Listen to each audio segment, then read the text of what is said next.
everyone. Good evening, good afternoon, wherever you are joining us here tonight. We welcome you to an Estes Education session.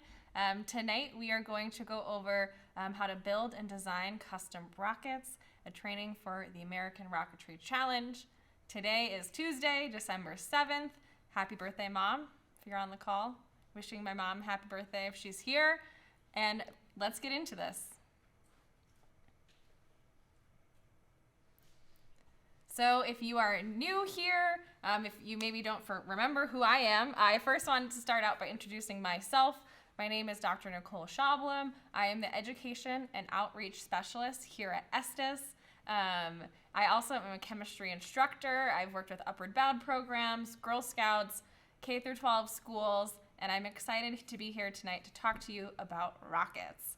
And now let me hear a little bit from you all that are here with us tonight as we're trickling all in here into the Zoom room.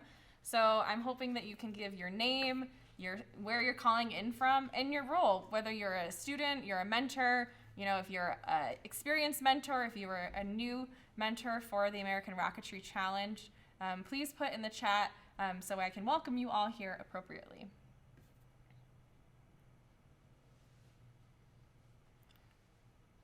Thank you, Erin. Happy birthday to my mom, yes. And welcome, Nicole. Well, while we're waiting here for you guys to put in the chat who you are and where you're calling in from, I also want to introduce Nicole. She's a director of education. She's here on the call with us. We also have Erin and Bobby here on the technical side of things. So if you hear me shout out to them, that's who we are. Katrina, welcome. Marianne, Robin, welcome, welcome. Welcome, everybody. Welcome, John, Bill, Deborah. Welcome, Bill Stein. Thank you for being here tonight. Our Estes GM here, welcome. Welcome, Dave from Pocket Lab. We love working with Pocket Lab. A student in Virginia. Welcome, everybody. Thanks, Dave. All right, so while we're coming on in, introduce yourself here in the chat. Looks like we've got a group from across the country, and I just want to welcome you here today. Thank you for spending your time with us, and I hope you enjoy this session as much as we did preparing it here for you all here tonight. So I would be remiss if I didn't say how excited and proud we are to be educational partners with the American Rocketry Challenge. Not to say it's a dream come true for us here at Estes, but the American Rocketry Challenge is a wonderful competition for middle school and high school age students. And so our goal with this partnership is really focused on here at Estes, we're known for our model rocket kits and kind of giving that introductory experience with some of our kits and kind of moving on beyond that to then create your rocket for the American Rocketry Challenge. So again, here we're focused on this partnership. And I want to remind everyone, if you're not registered already, Katrina, this is for you. Registration is December 12th. It got pushed to December 12th. So if you're waiting on those last few forms, paperwork, things like that, please don't forget to send that in so your team is fully registered for the competition. And again, part of this partnership is we are really supporting especially new folks to the challenge, new to rocketry. So we're really going to be going over the basics here today, and that's what we have done in the past and will continue to do. So last time, we went over a bit about us as Estes Education. We are part of Estes Industries, the world leader in model rocketry, and we are here to bring new and exciting content and support teachers and students that are a part of this contest. We went over the rocket flight path, model rocketry, briefly we talked about building, and of course how to set up a launch. And of course this recording is available, so Nicole put it here in the chat for all of you that may have missed it. So again, we really reviewed the basics here about rocketry. But today we're going to be focusing on building. So we got a ton of stuff that I want to show you here today. Hopefully we'll have time for it all. If not, we'll definitely cover it in the next webinar that we do. So today we're focused on building, but where to begin, right? So for us, again, at Estes, we're known for our kits, and that's where I say you should probably start off. So we have a variety of kits available. Beginner kits are really great if you've never done rocketry before and you really want to start getting those fine motor skills, and also just familiarize yourself with this process. So our beginner kits are categorized by really, there's some assembly, but not as much as compared to the more complex. So the fins are typically pre-assembled. There's some of the parts are pre-colored. So again, it's kind of really a quick step for you to build and get out to the launch pad and launch. And perhaps if you've done beginner rockets or you want to start with something more complex, we recommend the intermediate kits. So these intermediate kits, again, now are doing a lot more of this building and are a great initial step or next step, kind of moving beyond that. And we encourage you to follow those steps as close as possible. We pride ourselves not only in safety, but also the instructions that we're able to give. And a lot of those skills and things that we talk about in the instructions are going to be important for you as you build those American Rocketry Challenge rockets. So as an instructor, if you're here as a teacher or a mentor, do as much prep work as possible. By that, I mean, if you're gonna be working on a kit, build one, have one next to you like our green eggs rocket here, have one ready to show students as they're building it together. If you cook, I believe the term is mise en place, have the parts out, have all the materials ready to go. As much prep work you do ahead of time, it really saves you a lot of headaches, especially actually your launch area. So something to be thinking about again. So be as prepared as possible when working with rocketry. And of course, it's important to have the right tools and materials for that. So on screen, we have a list of a variety of materials that you're likely gonna need in order to build a rocket, whether with our kits or kind of moving beyond that. So I just want to point out a few things, and that is the different types of glues that are typically required for rocketry. So again, yellow glue or wood glue. I have actually a little bit of bottle here. So this is really good for those paper to paper joints. So again, if you're connecting things like a balsa wood fin to the body tube, or if you have a coupler, so paper to paper, you want this glue. And then for things that relate to plastic, you want some kind of cement or epoxy or plastic glue. So that is, those are two specific things that I wanted to mention, because that allows you to have the right adhesion for the different parts of the rocket. We would hate for you to build a rocket and fly it, and then it immediately falls apart, right? And of course, practice makes perfect. And something related to that is, especially with a hobby knife, if you're a teacher or a mentor with this program, I encourage you to have students practice, it doesn't have to be with rocket parts, but a piece of cardboard or some paper or something like that, understanding how to use a hobby knife, obviously practicing with scissors and some of the other tools that you might be using. So with that, again, just practice as much as possible. So we're gonna get into building from scratch. So again, today our focus is folks that are really newer to rocketry, newer to this challenge. I'm really gonna take the time to show you. We have a camera coming from up above, and I'm gonna show you some techniques, and that's what we're gonna be doing here today. So we're gonna start from the top. First with the nose cone and the recovery system, and how to assemble those pieces first. First up, the nose cone. So there's a couple different shapes that you can consider. These nose cones are typically made of plastic or wood, never metal, and they're obviously what sits on top of the rocket. With this, you want to make sure it sits properly within the body tube so it can still eject the recovery system, and that way we're able to actually have the recovery that we need. So of these three shapes that I have here on screen, there's conical, ogive, or ogive, whatever gives, and parabolic. So parabolic or elliptical. So just in terms of drag, there is a slight difference in drag between these nose cone shapes.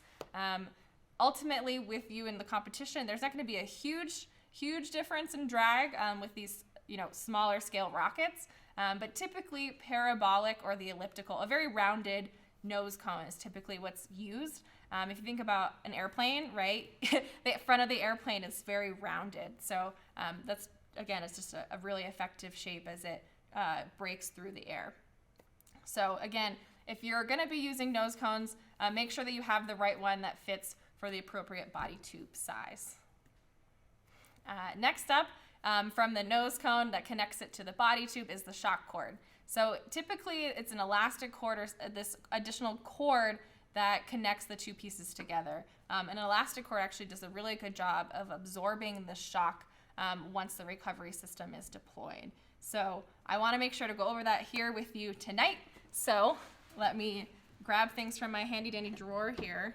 I've got a whole slew of goodies here to show you all here today. So here we go. All right. So I'm gonna show the Estes method, as it might be known to some folks. I have this trapezoid here. This trapezoid, I cut it out from I think our designer special, which is a box of many, many parts. It's actually a really great resource to start practicing building and kind of getting into rocketry.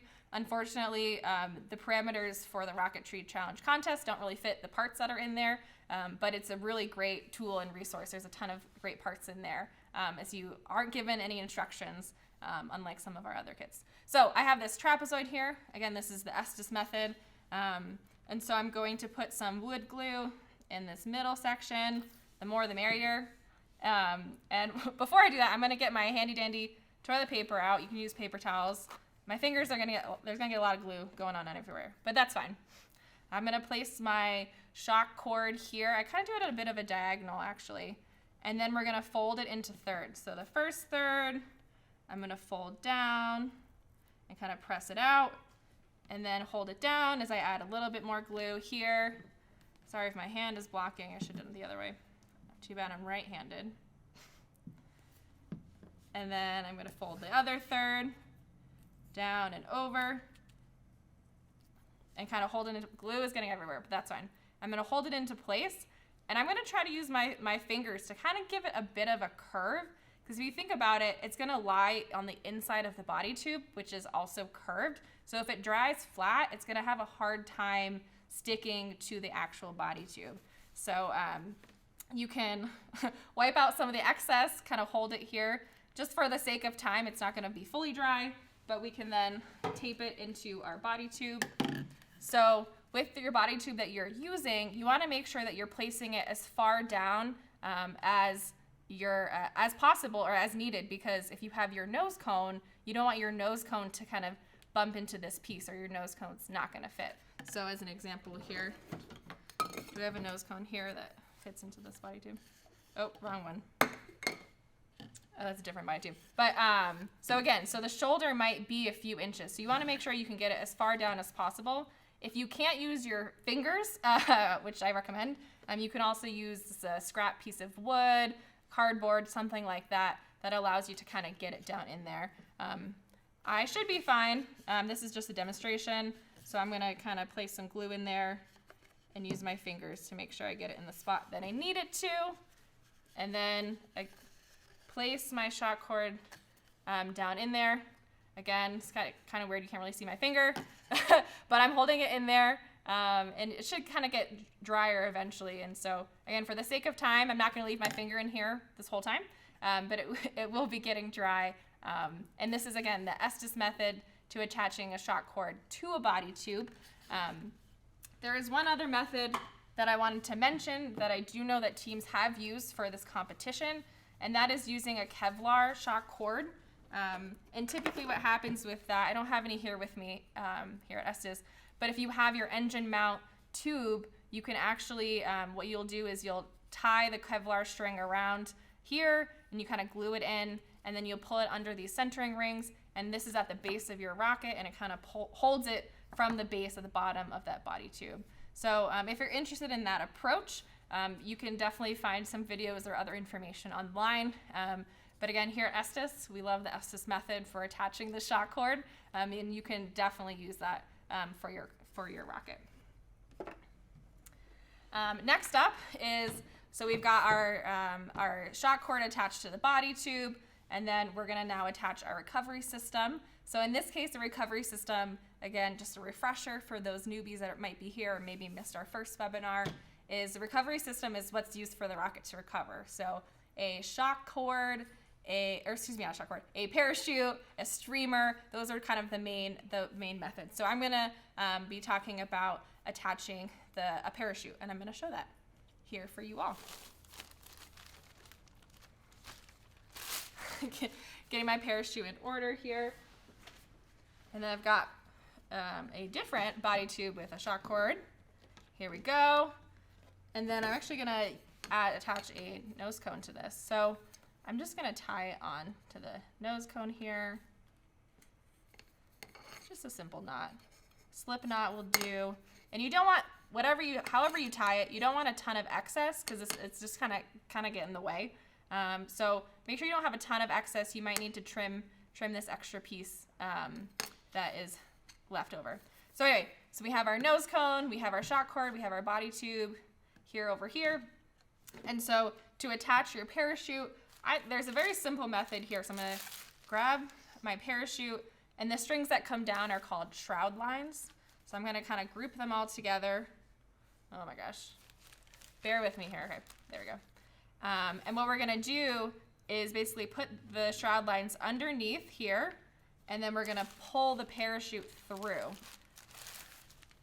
and kind of pull it tight. There we go. So there we go. It's attached, ready to go. The recovery system, the parachute should be closer to the top of the shock cord, closer to the nose cone. If you're going to do it this way, you can also directly attach it to the nose cone itself. So there is a little bit of room, as you maybe can see on here, on this nose cone. You can attach it directly here. If you need to add additional weight, potentially up at the top, you can attach it using oh my gosh, it's a fishing snap swivel, some kind of attachment ring as well. So it adds a little bit of weight and kind of can directly connect it. But again, something as simple as this works perfect.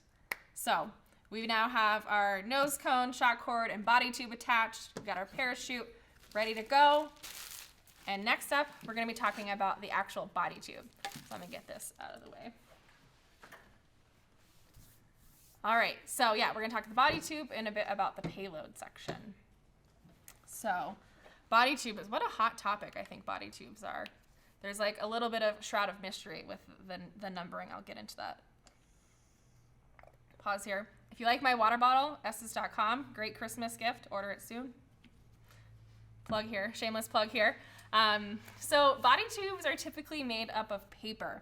I personally, again, I highly recommend that you buy pre-made body tubes just because of, again, you know that they're a specific diameter that will fit certain pieces and parts. The numbering is random. They're not random, but it's a bit arbitrary. So typically you might hear BT and then a number. As the number increases, the diameter does increase, but those numbers itself don't correlate to anything. So I guess back in the day here at Estes, one of the product developers kind of started this nomenclature, and it's kind of been around ever since. So unfortunately, we are kind of stuck with it right now. Maybe Estes will change it, who knows? But so again, the number, it doesn't really exactly matter, but you want to make sure you have the right diameter that you need, as well as the length. You can also buy body tubes that have actual slots in them that you can directly attach the fins in that way. It's up to you personally. I like attaching the fins in the method that I'll show you, but you can buy the tubes with the slots if you're having a hard time attaching the fins. But I definitely recommend you buy these pre-made, and you can then cut them to the length that you need. And I'm going to show you how to do that. If only my desk in my office has all these parts and pieces, all these goodies. Wouldn't that be fun? So here I've got a body tube, again, a paper body tube. And here at Estes, we actually sell these tube cutting guides for a variety of body tube sizes. I believe BT55 is the highest that we go. And I'll show you a method if you don't have these, or you kind of have a body tube that kind of goes beyond it. But I'm going to show using this, again, for practice. So we have slide one end onto the body tube and then attach the other piece. And it should be snug on there, pretty tight. If it's pretty loose, and if it's at the spot that you need it to be, you can always slip a piece of paper, a Post-it note, or something to really make sure that we have a snug fit here. So, excuse me. we have our body tube ready to go. And then I have my hobby knife. And I mentioned about hobby knives a bit earlier, and I really do want to emphasize safety. We really do take safety seriously here at Estes.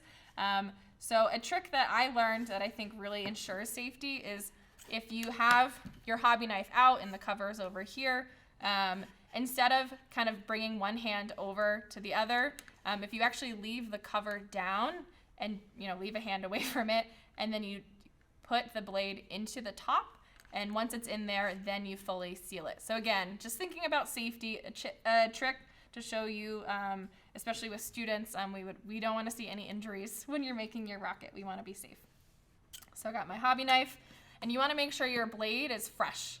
I wouldn't say it doesn't have to be brand new. If you put one in the other week, your hobby knife is going to be sharp enough, most likely. But if it's 3 years old, rusty, it's been sitting in your garage, you probably want to get a new blade. So with this, you're going to take your hobby knife at a slight angle, and again, push it up against the spot that you're going to be cutting. And I like to keep my hand still and rotate the body tube. You can try moving your hand around. I've just found it easier, especially as I'm demonstrating it here to you in this setup, to do it in this method. So hold for suspense as I am dragging this hobby knife across. Just hold on there.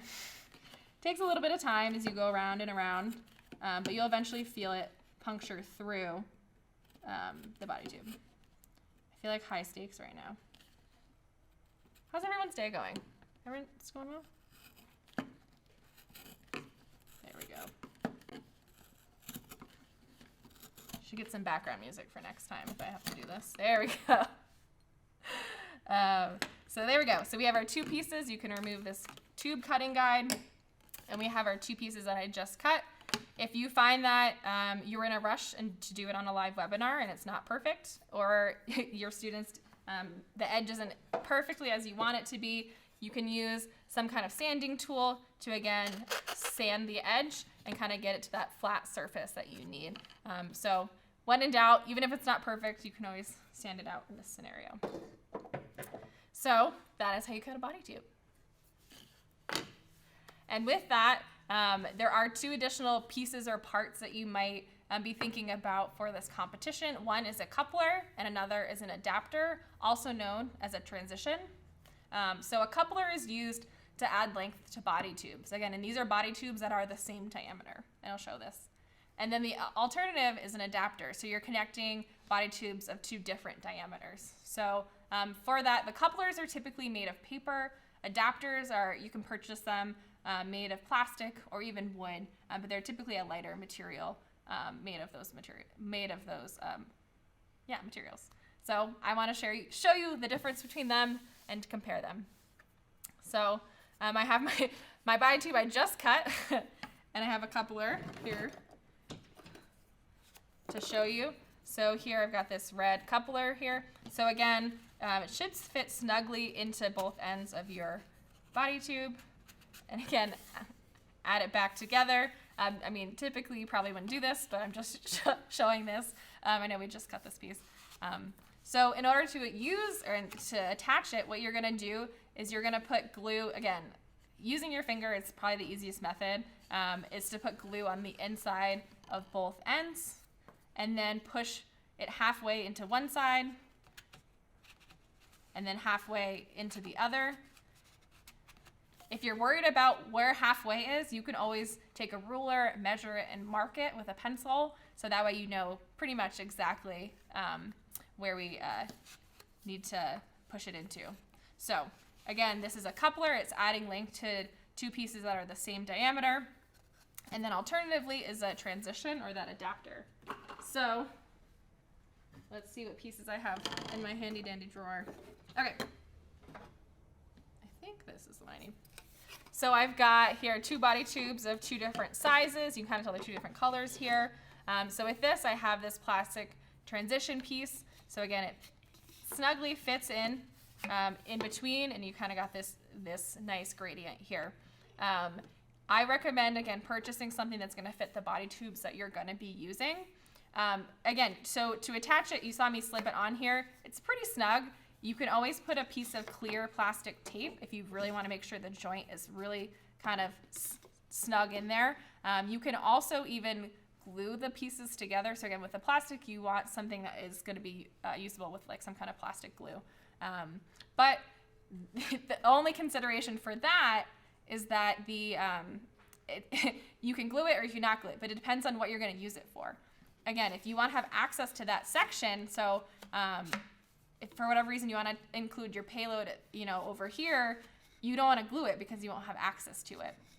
So again, just something to be thinking about when you're using these adapter pieces. You can glue them into the body of the rocket, but again, it's just a little bit of thought going into, do you need access to that section, and what parts do you want it to be removable?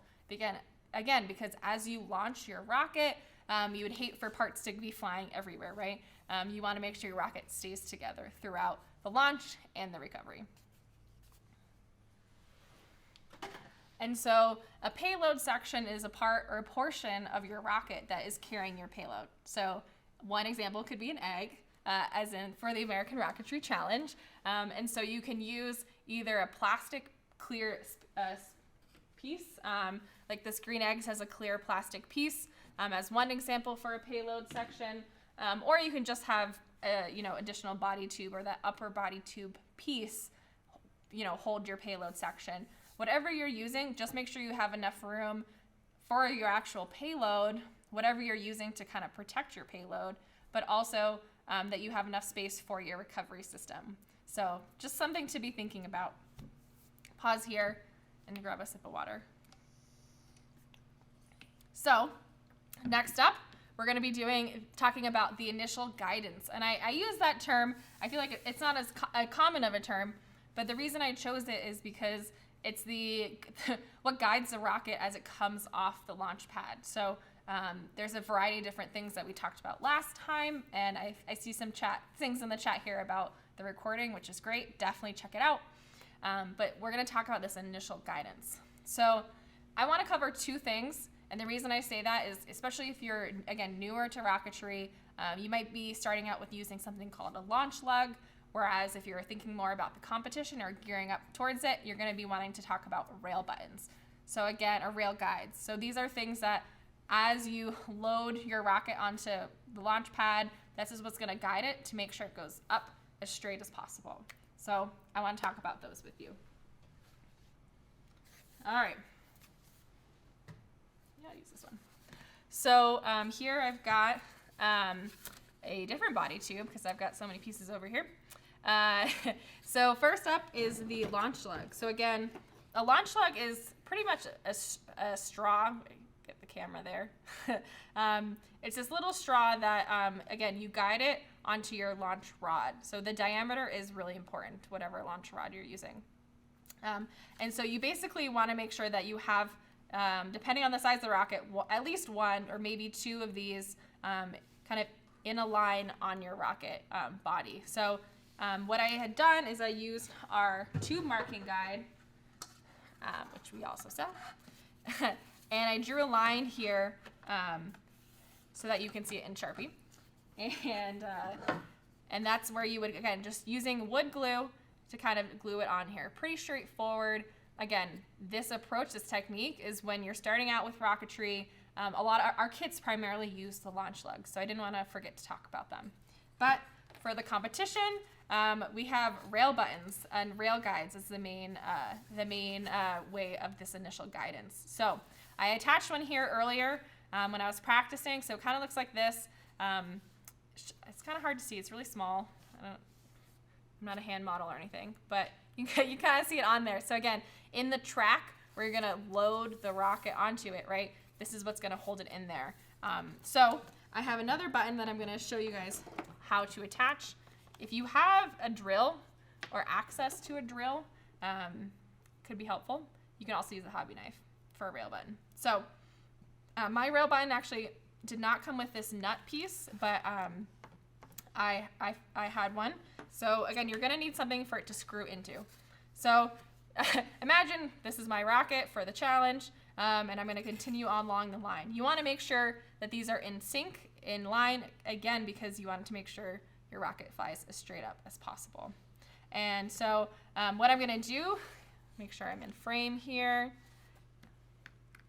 There we go. Is I'm gonna take my hobby knife and kind of swivel it around in a circle to make the appropriate size hole that I need.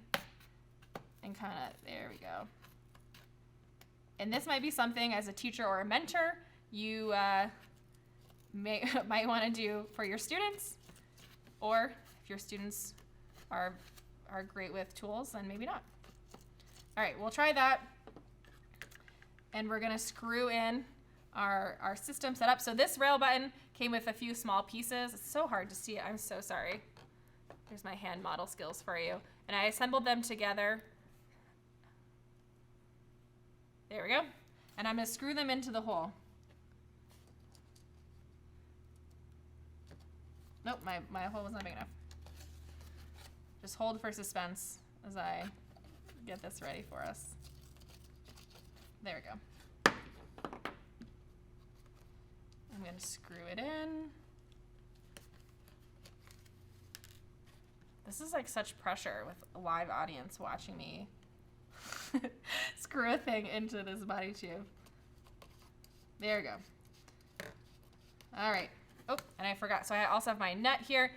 So again, you can use some kind of nut. You might even want to, even if you're using a nut like me,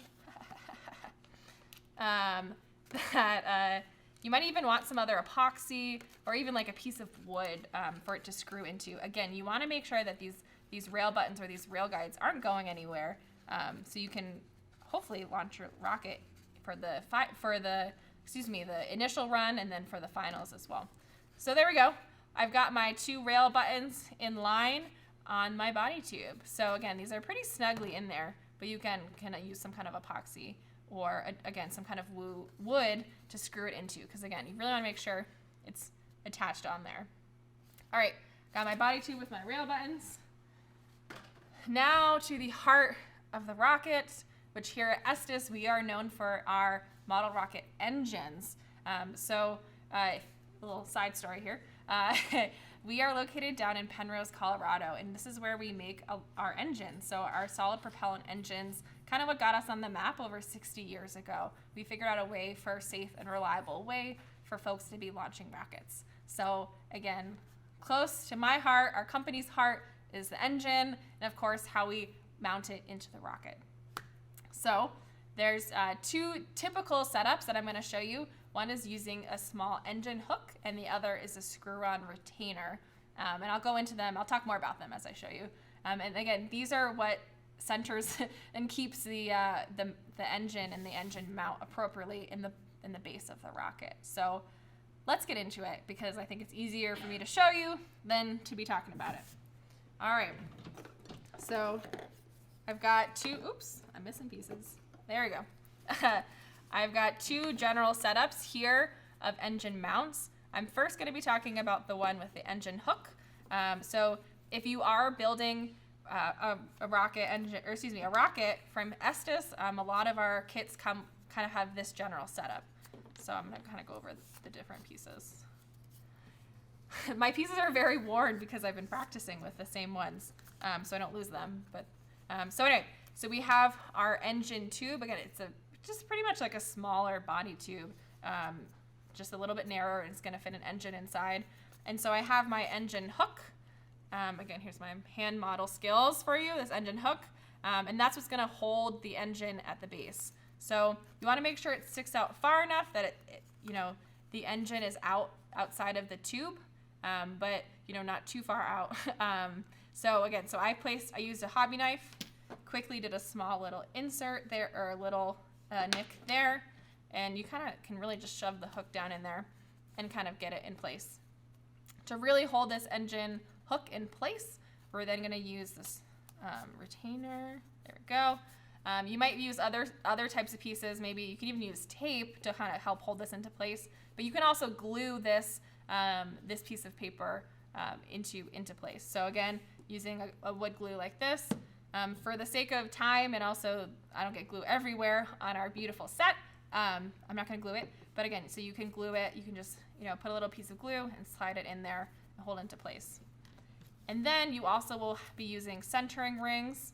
So as the name entails, it helps center the engine into the body tube, so it kind of stays in place. So again, for these, here's one example. You can have really these kind of skinny, for lack of a better term, centering rings. And again, you would want to glue these into place. Same idea. So if you have a body tube, gosh, just got body tubes all over the floor. There we go. So it nicely fits into this body tube. And again, you can have the hook sticking out, so it's going to hold your engine into place. So this is just one example. To glue this into place, similar process with the shock cord. So you can use your finger, you can use a spare piece of wood, and kind of getting it into place and then putting it in there. And I do recommend you practice putting the engine mount in the body tube before you glue anything. Bill Stein has taught me that trick, that the wood glue especially is very finicky and really grabs on as much as possible. So practice before you are inserting anything to make sure it fits, because if it doesn't, maybe it's the wrong body tube size, or maybe you need to do some sanding or stretching out of parts. But paper parts are pretty easy and malleable for that. So again, we have the approach with our engine hook. And then alternatively, I totally forgot. I forgot to add the engine block. So it's a kind of smaller piece that fits in at the top. If you are using our Estes engines, again, this is a way for the engine to kind of make sure it stays into place and stays held in there, and so the engine doesn't bump up further into the body of the rocket. So again, it's another smaller piece that fits nicely in here. And you would also glue that as well, same process. Use your finger or something, put some glue, and then hold it into place there. Sorry, I forgot about that. And then alternatively, you can use a screw-on retainer. So, and we sell these in a variety of different sizes, and let me show it with you.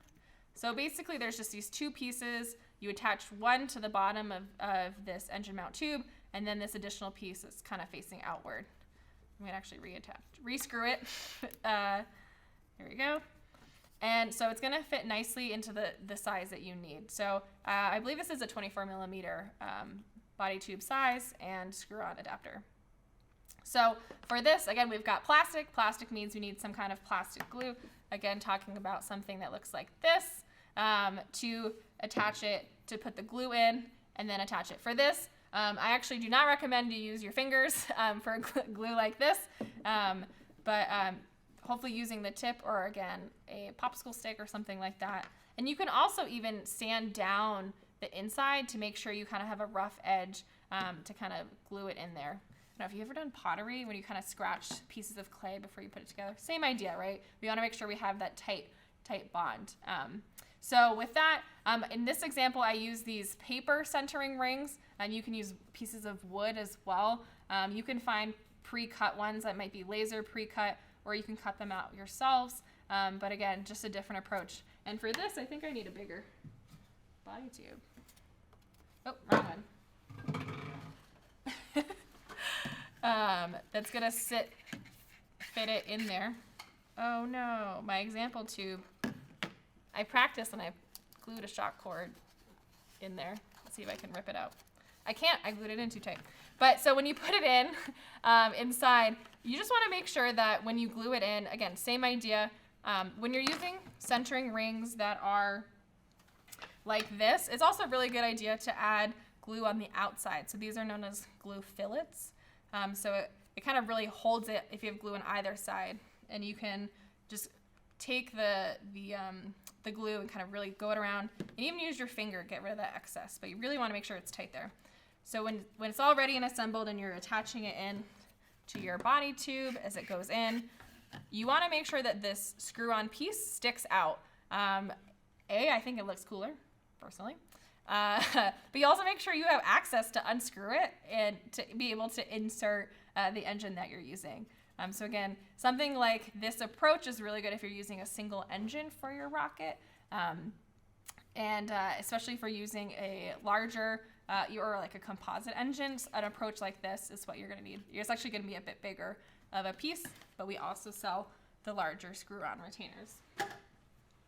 And I think I have an example here. Yeah, I do. So here is a composite engine, and I kind of threw this in to show you, unlike with the RS's engines, composite engines typically have this little lip here, so you do not need an engine block traditionally if you're using a larger composite engine. So it's not gonna move forward in this tube. All right, so within the competition, I wanted to also mention that you can cluster engines. So with that, you can see the images here on the left, highlighting the different orientations and arrangements that you can use. So you can use multiple engines within your rocket if you want to. Does anyone know why or why not you might want to cluster your engines for this competition? We'll put it in the chat here. Let's see, anyone want to chime in? I've been talking a lot. Anyone have any thoughts about clustering engines?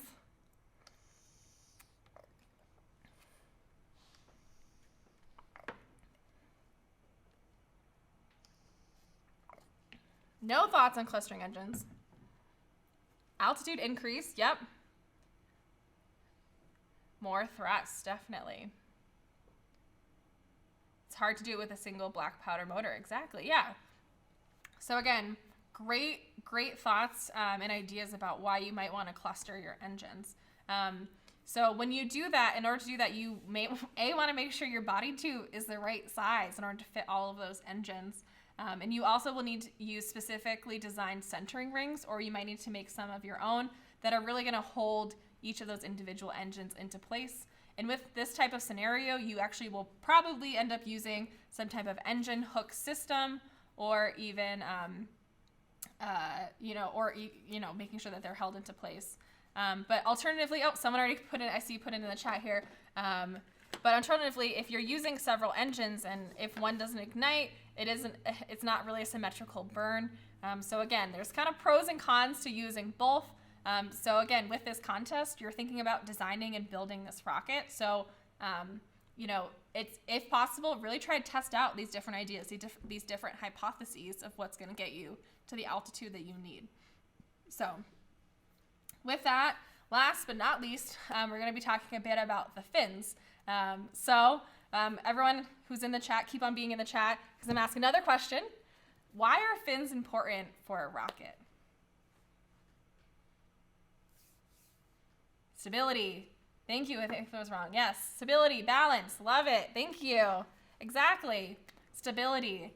And stability is super important for a rocket because, we don't want to be flying everywhere. So fins are really this stabilizing feature that ensure this predictable path, this predictable trajectory. That's a hard word to say. Trajectory. And so they must be placed on straight and attached very well. And again, start simple. Again, we're talking about people that are new to rocketry or new to this contest. Start simple and then maybe kind of test out a couple ideas. But I wanted to talk about two different terms that are in the image on the right. So the first is the root edge of a fin, and the other is the leading edge. So the root edge, kind of, like a tree, a root, that's what's going to be attaching the fin to the body tube. So that's how the location is going to be attached. And then the leading edge is what's going to lead the fins into the sky. So that leading edge and that root edge are two terms to be thinking about as you're preparing and cutting your fins. So to do that, you can use balsa wood or even plywood. Generally they're made of some form of wood, and there's a variety of different shapes. And the different shapes, they do have some slight impact. So thinking about how high you want to go. If you want to go really high, thinking about more of an elliptical shape. If you need extra drag, you need extra surface area. Maybe you need really large fins. So again, things to be thinking about. I guess a bad design would be kind of an inverted axe. So it's really wide on the outside, and then the root edge is really thin. Because it's not stable, but the lift is primarily on the outside, not on the inside towards the inner part of the body tube.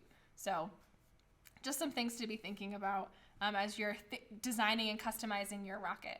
So for creating the fins, you want to make sure that the wood grain is following the follow the leading edge. And I'm going to show you that right now.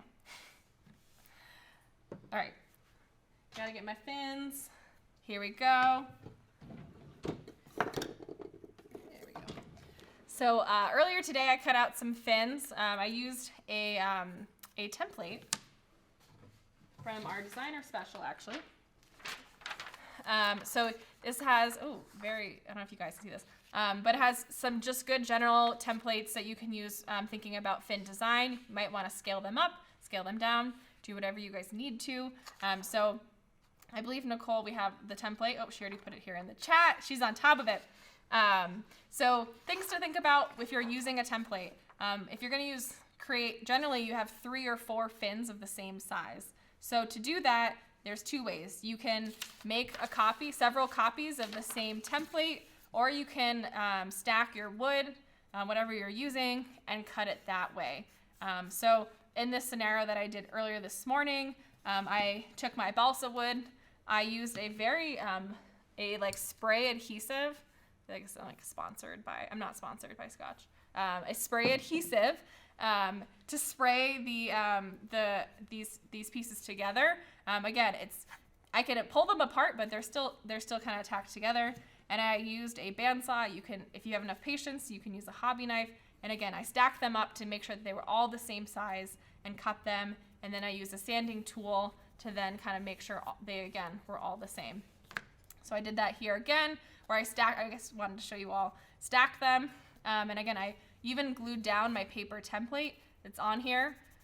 So to make sure that if I'm stacking and cutting them, that nothing's gonna be flying everywhere. So again, you can cut them and then of course, sand them down. You can sand before you cut, but you typically definitely would wanna do it afterwards as well. So that's how you cut and shape a fin. You can also then take one of your fins and you can think, where's my sanding tool? Think about sanding down the different edges, but really that root edge, so the edge that's going to be attached to the rocket, you want to make sure it's as flat as possible because again, it's going to be sticking to that body tube, so you want to make sure it's as flat as possible. So we've got our fins. I was testing out a couple different shapes here, and then to attach them, there's a couple different orientations that I wanted to go over. So shown here is, if you can imagine, we're looking down the body of a rocket and the fins are kind of sticking out. If you're using 3 fins, you kind of have 120 degrees in between each of your fins. Whereas if you have 4 fins, it's about 90 degrees in between each of them. I just simply created this in, I think it was Word. So you can kind of create some kind of template like this, but you want to, again, make sure that your fins are really in these proper orientations and equally distributed. And so to attach them, I'll go into that in a second, you want to also make sure that you can use something like that shape to orient yourself. If you don't have one, I know Estes, we sell like a fin alignment guide, you can use that, but I want to show another approach since all of you might not have the Estes fin alignment guide. So I want to get into that right now. Very briefly. All right, so I printed out those shapes that we just saw on the screen. It scaled in a really weird way, so my circle is really big, but that's okay. So I've got my shape here, and then I have a body tube with a fin I glued on earlier this morning, and then I'm going to glue on another fin. So with this, again, I use that tube marking guide to, make note of the different pieces, or the different placement. And you can do something like that where you can, if you're gonna do 4 fins, you take something like this and then mark it, 1, 2, 3, 4, and then go use that tube marking guide. You can use a door frame. I've tried the door frame. I know not everyone has this marking guide, but something with a similar idea, and then, mark it up. So in this scenario, I think I marked it up for 3 fins. So I'm gonna be attaching a fin. So for this, we're gonna use our wood glue, and then I'm going to put on a very thin layer of glue here very quickly because this is a live webinar. And then I'm gonna use my finger and kind of rub it through and kind of wipe off the excess. You're gonna do kind of this 2 series of gluing, 2-time gluing. So you're gonna add this glue, let it dry, so it's like pretty much dry, and that allows for the glue to seep into the wood, the grains. So again, just thinking about, as I talked about earlier, it's kind of hard to see with this wood. This is my leading edge, and you can hopefully can see, where's my camera?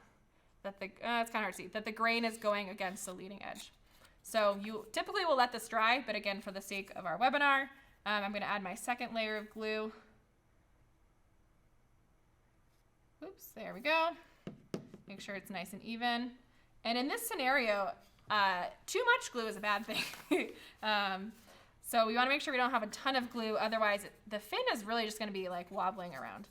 So I'm gonna then hold my fin and place it on there. See, my fingers have a ton of glue because I'm doing this fast. There we go. So I've glued my fin onto my rocket. Not the most even thing. There we go. And so again, to test this, you can then take this shape, whatever you guys are using, and then think about, you know, how close am I to the angles that I need, and then you can kind of adjust it before it's fully dry. So another thing I really want to emphasize here is once your fin is dry, so I'm not going to use this fin, I'm going to use this other fin, you can add some fillets. So this is additional glue that, again, adds the stability, because when your rocket is falling down and hits the ground, we don't want these fins to be damaged. We want to make sure it stays on nice and sturdy. So to do a glue fillet, you kind of add glue to this seam. So again, where the balsa wood is hitting the paper body tube. Oh, these are all the lighting here is kind of hard to see it. And then I'm just going to run my finger down through a couple times, and that's going to create, again, this stronger bond. And I'm going to do it on both sides. Hopefully we can see it all. So this glue fillet is really going to add a ton of stability when you're adding your fins. All right, so there we go. We've attached our fin. I see it's not even dry yet, and look how perfect I laid it on there. And then we have another fin I added earlier, and put a glue fillet on there. So, and again, you can have it dry upside down. I find that sometimes if your fins are sticking beyond the bottom of the body tube, you know, if you have it drying this way, you run the risk of the fins kind of being unstable and kind of losing its spot. So kind of drying it upside down is the technique to think about, to do. So last but not least, we have a few additional considerations as you are building your rocket. So one is, again, rocket stability. We talked about how fins are really important for stability, and there's two terms I want to mention. One is the center of gravity, and the other is center of pressure. The center of gravity is the point on a rocket where weight is evenly distributed. So you can kind of make sure, you know, balance it on your finger, and you can easily find your center of gravity, you know, the old-fashioned way. You can use some kind of simulator. We'll talk about that next time. And then the center of pressure, you can actually trace out your rocket on a piece of cardboard and then balance it that way. And the center of pressure is where the total sum of these air forces are going to be interacting with the body tube. And so what you want is the center of gravity above the center of pressure. And again, you can do this experimentally, or you can also use some kind of simulator. But if you're running into that issue, you can always add weight to certain parts of your rocket to kind of counteract that. So again, final things to consider. I know we're getting close to time. So last thing I wanted to mention was that you can actually paint, and you need to for the competition, paint and prime your rocket. And you want to make sure you do it outside or a very well ventilated area. And a primer coat is actually really helpful to make sure you have this nice even coat on your rocket. And if you're going to do multiple layers of primer, please sand in between just to make sure that you have this nice even surface. And then if you want to add some cool designs, like as an example with this green eggs, we have this green fin with this white body tube. So whoever made this rocket, sadly it wasn't me, you know, put some painter's tape and newspaper and kind of blocked off different areas to kind of get a cool design in these different colored fins.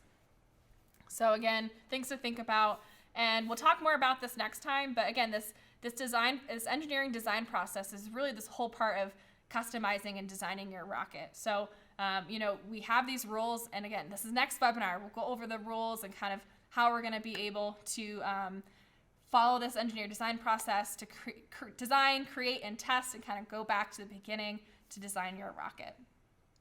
So join us next time. It's going to be January 13th, Tuesday or Thursday, I believe.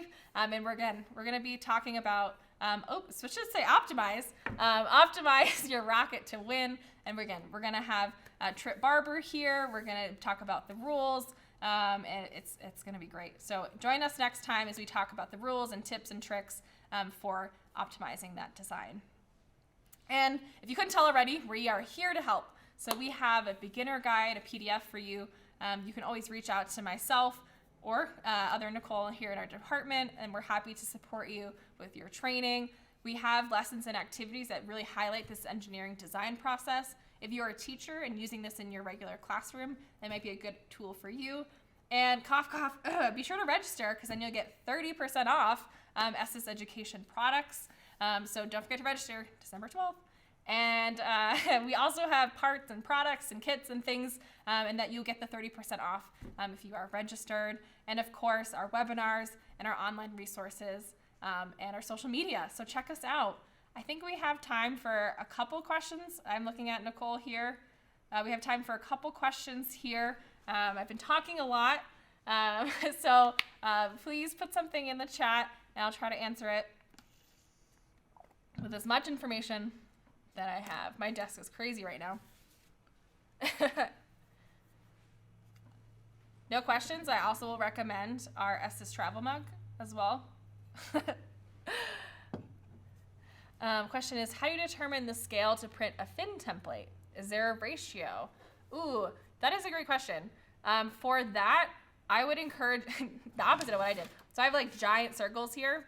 I encourage you to think about maybe having a smaller circle. It's really what's important is not the circle, but rather where each of the fins are going to be placed. So for that, again, it's better to have a smaller circle and have longer lines than a larger circle. But it's also trial and error. You don't have to make it on the computer. You can always, hand sketch it yourself. Use an old-fashioned way. Use a compass, if kids still have those, and do it that way too.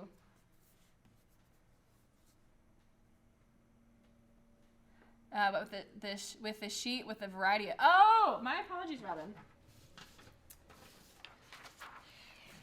Yeah, so for that, I mean, that again kind of goes back into the trial and error of the engineering process. I will say that these fin shapes are designed for slightly smaller body tubes. So if you were to scale it up, I would start with 25%. I get it. Everyone's designing it. There's no perfect ratio, but again, it's thinking about your center of pressure, your center of gravity. Your fins are causing this drag, so larger fins will move the center of pressure to the back of the rocket. So again, it's a little bit of trial and error. Yes. A plastic fin? Question mark. See my question above. Does Estes provide fin files used for a 3D printer? Oh my gosh. Well, so if you have that issue, definitely we can reach out to customer service and we'll get you the materials to do so.